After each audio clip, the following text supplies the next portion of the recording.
नेता राहुल गांधी अब पीएम मोदी के लिए गले की फांस बन चुके हैं। पीएम पद की दावेदारी के लिए राहुल गांधी ने अपने संघर्ष के जरिए, अपने शानदार भाषणों के जरिए वाकई में हर किसी का ध्यान अपनी तरफ खींच लिया है। हाल ही में हम सभी ने सदन में देखा कि मणिपुर हिंसा को लेकर राहुल गांधी ने अपनी बात रखी।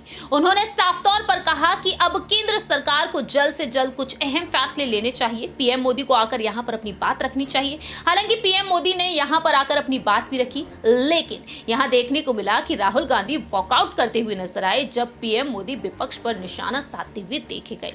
इसी बीच देखा जाए तो अब राहुल गांधी पर बयानों का दौर जारी है और इस बीच यहां पर वरिष्ठ नेता गुलाम नबी आजाद ने अपनी बात रखी है।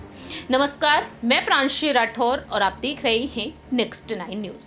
मालूम हो कि गुलाम नबी आजाद एक वक्त कांग्रेस का हिस्सा रहे, लेकिन कांग्रेस से इस्तीफे के बाद उन्होंने अपनी पार्टी का गठन कर लिया।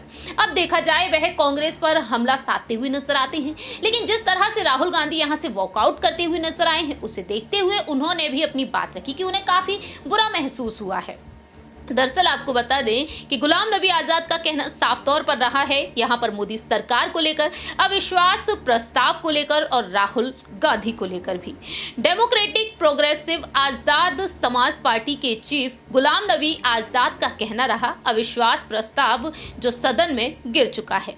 उनका कहना रहा कि विपक्ष के लोकसभा से वॉकआउट करना गलत रहा। अगर वोटिंग से भागना ही था तो प्रस्ताव लाना ही नहीं चाहिए था। उन्होंने कहा कि विपक्षी दल इस प्रस्ताव के लिए एक साथ आए थे, लेकिन जब वोटिंग का वक्त आया तो वह बाहर चले गए। हर कोई जानता है कि सदन में भाजपा का बहुमत है, लेकिन अगर उन्हें भागना ही था तो अविश्वास प्रस्ताव बुलाने का मतलब ही क्या रहा। उन्होंने सही काम नहीं किया। जब मुझे पता चला वॉकआउट हुआ है तो ये सुनकर बड़ी मायूसी हुई।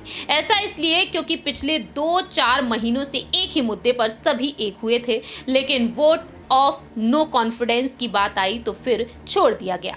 एनडीए से अगले सदन में भाजपा की अपनी खुद की बहुमत है। अगर भागना ही था तो अविश्वास प्रस्ताव नहीं लाना चाहिए था, अगर लाए थे तो वोट डालने चाहिए थे। ये बातें साफ तौर पर कही गई हैं गुलाम नबी आजाद की तरफ से।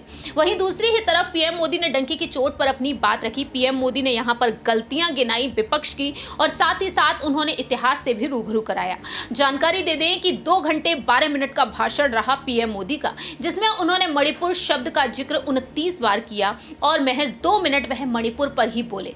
लेकिन यहां पर देखा जाए सवाल यही खड़े कर रहे हैं राहुल गांधी कि मणिपुर जो काफी ज्यादा अहम है हमारे देश के लिए, हमारे देश का वह हिस्सा है, और वहां पर देखा गया तो पीएम मोदी ठहाके लगाते हुए नजर आए हैं। तालियों से सदन गूंज उठा जब पीएम मोदी अपनी बात रख रहे थे, जब विपक्ष पर वह तंज कस रहे थे। तो ये बातें राहुल गांधी की तरफ से कही जा रही है, लेकिन फिलहाल देखा जाए गुलाम नबी आजाद का कहना रहा कि अगर आपको अविश्वास प्रस्ताव लाना था तो भागना नहीं था, वोटिंग के बाद आपको जाना चाहिए था। लेकिन कहीं ना कहीं क्या वाकई में यहां पर विपक्ष डर गया है, सहम गया है पीएम मोदी के इस भाषण के बाद, या फिर पीएम मोदी के इस भाषण का उनके लिए अब कोई भी मतलब नहीं है?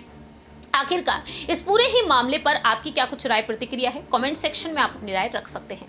फिलहाल के लिए हम चलते हैं, बाकी की तमाम अपडेट्स के लिए देखते रहिए नेक्स्ट 9 न्यूज।